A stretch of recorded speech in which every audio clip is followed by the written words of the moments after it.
Hello guys, welcome back to one more mini blog. Sankranti తర్వాత ఈ రోజే ఫస్ట్ డే ఆఫ్ కాలేజ్. చూస్తే చలికాలం అయిపోయినట్టే కొడుతుంది. ఎండలు అయితే బగబగ వండుతున్నాయి మార్నింగ్ పూటని. అలా కాలేజ్ కి వచ్చి క్లాసెస్ అయితే అటెండ్ అయ్యాము. తర్వాత ఆడిటోరియం కి రమ్మంటే మేమైతే ఆడిటోరియం కి అయితే వెళ్ళాము. ఈ రోజు గెస్ట్ లెక్చరర్ ది సెక్షన్ ఉందంటే మేమైతే అటెండ్ అయ్యాము.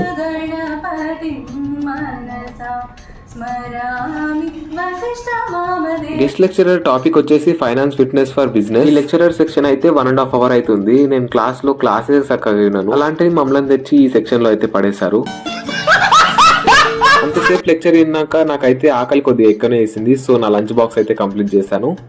ఈవినింగ్ మేమైతే ఒక ఫలూడా తినేసి నేనైతే జిమ్ కి అయితే స్టార్ట్ అయిపోయాను. ఈ రోజు జిమ్ లో నేనైతే వార్మప్ కంప్లీట్ చేసుకొని లెగ్ ఎక్సర్సైజ్ అయితే మొత్తం కూడా కంప్లీట్ చేసేసుకున్నాను. జిమ్ లో అన్ని వర్కౌట్స్ ఒక ఎత్తు అయితే ఈ లెగ్ ఎక్సర్సైజ్ అయితే ఇంకో ఎత్తు. అలా నా జిమ్ వర్కౌట్స్ కంప్లీట్ చేసుకొని నేనైతే ఇంటికి అయితే వచ్చేసాను. రేపు మా కాలేజ్ కి డెలాయిట్ ఇంటర్న్షిప్ కి అయితే వస్తున్నారు. సో నేనైతే మంచిగా రెడీ అవ్వాలని చెప్పి హెయిర్ కట్ కి అయితే వచ్చేసాను. Because first impression is the best impression. Internship next month sem కాబట్టి ప్రిపరేషన్ అయితే స్టార్ట్ చేయాలి. సో నేనైతే స్టార్ట్ చేసేసాను. కాలేజ్ వాళ్ళు ఏంటో పెడితే అన్న ఒకటేసారి అయితే పెట్టేస్తారు. Solid for today guys. Thank you so much for watching. Meet in next vlog. అంతవరకు బాయ్.